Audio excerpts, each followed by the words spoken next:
শুরুতেই পাখির মধুর কণ্ঠের সুর শুনতে পেলাম। অসাধারণ অসাধারণ, কি মধুর কণ্ঠ, অনেক ভালো লাগলো। আর ফুলগুলা দেখতেও অনেক সুন্দর লাগছে, খুবই ভালো লাগছে। এই ফুল দিয়ে নাকি চা বানিয়ে খাওয়া যায়, খেতে নাকি অনেক মজা। আমি জানি না, খাইনি কখনো, তবে শুনেছি।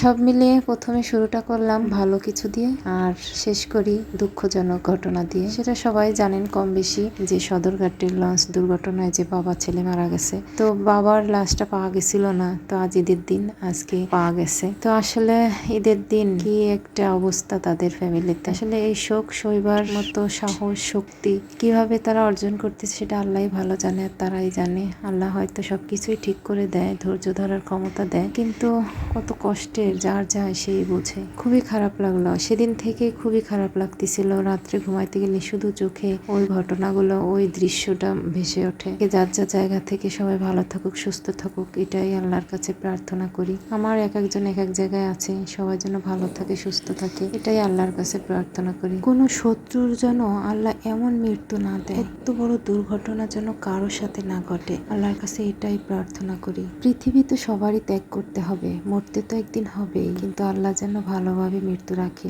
এটাই আল্লাহর কাছে প্রার্থনা করি। আল্লাহ এভাবে কোনো দুর্ঘটনা ঘটিয়ে যেন মৃত্যু না হয়, ভালোভাবে তুমি নিও আল্লাহ। শত্রুকেও তুমি ভালোভাবে নিও, এইভাবে কারো জীবন এভাবে তুমি নিও না আল্লাহ। আল্লাহর কাছে এটাই লাখ লাখ হাজার হাজার কোটি কোটি প্রার্থনা করি। আল্লাহ তুমি এভাবে কারো মৃত্যু দিও না আল্লাহ, কারো ভাগ্যে এরকম মৃত্যু রেখো না। সবাই ভালো থাকবেন, সুস্থ থাকবেন, সাবধানে চলাফেরা করবেন। আর ওদের অনেকেই দেখছি ভিডিও বানাচ্ছে যে এত তাড়াহুড়া করে বাড়িতে ফেরার কি দরকার ছিল, একটু আস্তে ধীরে যেত। এটা কি হয় কখনো? আল্লাহ তোর মৃত্যু এখানে লিখে রাখছে, এখানে আজরাইলে অবশ্যই যেভাবে হোক নিবেই। আমরা যে যাই বলি যে এটা ইচ্ছা করে হয়েছে, ইচ্ছা করে নিজের ইচ্ছা কোনো কিছু হয় না। নিজে কোনো আল্লাহ না চাইলে কোনোভাবে কিছু সম্ভব না। গাছের পাতাও নড়বে না আল্লাহ না চাইলে। ওর মৃত্যু ওভাবেই ছিল, ওইখানেই ছিল, তো ওখানে যেভাবে হোক যেতই। এই যে এক একজন দেখছি ভিডিও বানাচ্ছে, পোস্টে দিচ্ছে যে এত তাড়াহুড়া করে কি দরকার ছিল আসার, তাহলে তো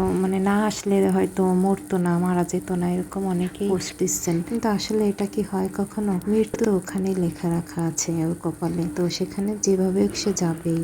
আল্লাহ যার মৃত্যু যেভাবে লিখে রেখেছে তাকে সেভাবেই নিবে, সবই আল্লাহর ইচ্ছা। তো আজকে ঈদের দিন সোহেলের বাবার লাশ পেয়েছে হয়তো কালকে রাতে, আজকে জানাজা, আজকে ঈদগাহে তার জানাজা হলো। আসলে কতটা কষ্টদায়ক এই ঘটনাগুলা, কিছুই ভালো লাগে না। আত্মীয় স্বজন যে যে জায়গায় আছে সবাই সবার জায়গা থেকে ভালো থাকুক, সুস্থ থাকুক, এটাই প্রার্থনা করি। আজকে একটা খুশির দিন, আনন্দের দিন, সেই আনন্দ কি বিষাদে পরিণত হয়েছে সোহেলের ফ্যামিলিতে, এটাই ভাবি আর কষ্ট লাগে যে এমন দুর্ঘটনা কাউকে দিও না। এটাই বারবার শুধু মনে হয় আল্লাহ, তাদের ফ্যামিলিতে আর উপার্জন করার মতো আর কোনো লোক নেই, ওরা দুজনই ছিল, বাবা আর ছেলে। তো আল্লাহ দুজনকেই এভাবে নিয়ে গেল, এটাই ভাবি আল্লাহর কাছে বলে, আল্লাহ তুমি এভাবে দুজনকেই নিয়ে গেলে, ছেলেটা আবার বাবা হতে যাচ্ছে, তার স্ত্রী গর্ভবতী, কখন তার সন্তান হবে। সন্তানটা পৃথিবীতে আসার আগেই তার বাবাকে হারালো, সে পৃথিবীতে এসে তার বাবাকে দেখতে পাবে না, বড় হবে আর বাবার ঘটনা শুনবে আর কষ্ট পাবে। আবার তার দাদাকেও হারাচ্ছে, সে শুনবে যে আমার দাদা আর বাবা একসাথে মারা গিয়েছে।